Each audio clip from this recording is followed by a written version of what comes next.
Regardless of all the name calling, I have said Rachel Zegler's movie is going to flop. And yeah, I was right. The Hunger Games, The Ballad of Songbirds and Snakes receives worst critic scores of entire franchise. Now, this article came out on the 16th, but the numbers for the weekend are out. And yeah, it's not pretty. But before we get into the article, guys, and go over the numbers for this flop of a movie of, I would say, America's most hated actress at this point, make sure you smash that like button, make sure you subscribe, and make sure you share this one out. So I was waiting to cover this because I wanted to see what the numbers actually were because, simps exist.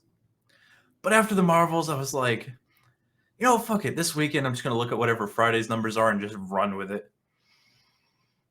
Maybe I'll be wrong for once. Maybe if I speak a little too soon, the weirdos calling me names can prove me wrong for once. Well, they're not going to this time.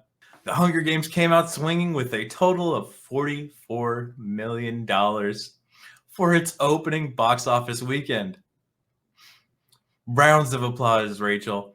You became the most hated actress and nobody went to see your damn movie. So here we've got the breakdown. It's Thursday night release, $5.7 million. Friday, $19.1 million. Saturday, $15 million. And it is now Sunday, so as of recording this, the projections are for $9.9 million on Sunday. So you know what it actually did worse than? The Marvels. Congratulations, Rachel. You did worse than the Marvels. Rounds of applause. And here we go for the numbers for the Marvels. Yeah, it's still not doing good. It did, what is that? Almost 10 million over the weekend, bringing its grand total up to 65 million for its domestic box office. Still hasn't broken 100 million in its international box office. But getting back to Rachel over here, yeah, absolutely atrocious. Nobody cared to see this movie. Apparently, the women aren't showing up for women-led roles anymore. I couldn't imagine why. So going back to the article, The Hunger Games, Ballads, Rachel Zegler, blah, blah, blah. We know this already. Hunger Game franchise. The Hunger Games, The Ballad of Songbirds and Snakes, currently has a 60% tomato meter score. So this would have been Thursday before it hit the box office. The Hunger Games, The Ballad of Songbirds and Snakes has a 60% tomato meter score from 85 reviews with an average score of 6.3 out of 10. It has 51 fresh reviews and 34 rotten views. Looking at the top critics, it has a 46% rotten with an average score of 5.9, blah, blah, blah, blah, blah. Okay. So they compare it to So they can start comparing it to the other Hunger Games. Tomato meter, 84%. Audience score, 81%. Catching Fire, 90% to 89%. Mockingjay Part 1, 70 to 71. Mockingjay Part 2, 70 to 66. So it's a slow decline, but just like anything that's been going on recently, we start looking at what's actually going on here. Rotten Tomatoes, the critic score is currently set at 61%, but the audience score is at 91%. Kind of like how nobody went to see the Marvels, but somehow everybody loves it when they watch it.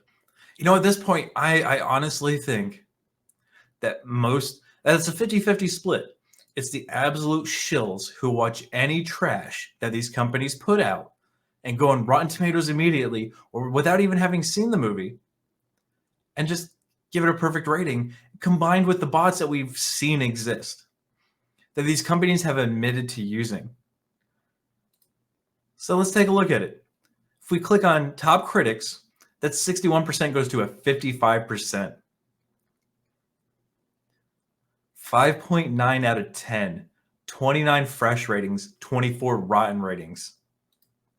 And if we click on all audiences, it goes to 84% with a 4.2 out of 5, which just tells me people are shilling for it. Because if we drop down to the reviews, best movie of the year. It was really slow, but good visual. The acting was incredible and the plot was so good. Amazing. Best movie I've seen since Catching Fire. Great movie. I would definitely watch again. It was amazing. Love the prequel. Yet nobody says this. Nobody actually says this. And what's really weird about it is that all these are just from today.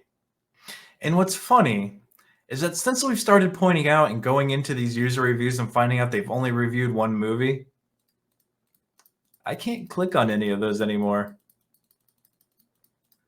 Huh. I think Rotten Tomato has something to tell us. Then again, maybe it's just my browser acting up. But I don't think it is.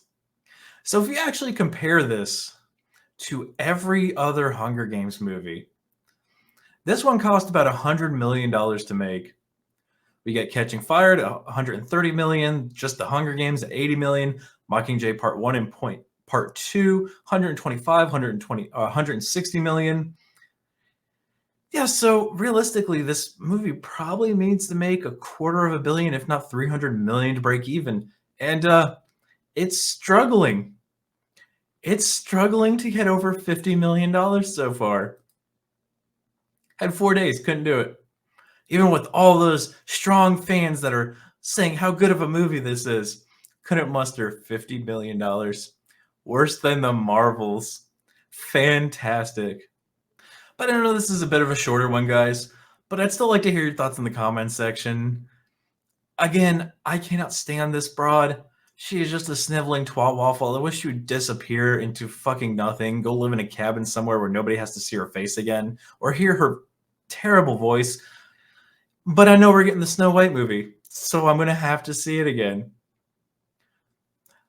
But are you as but are you as tickled as I am at how horrible this movie is doing? Let me know in the comments section. Again, while you're there, guys, make sure you smash that like button, make sure you subscribe, and make sure you share this one out. But until the next one, be easy like sleazy.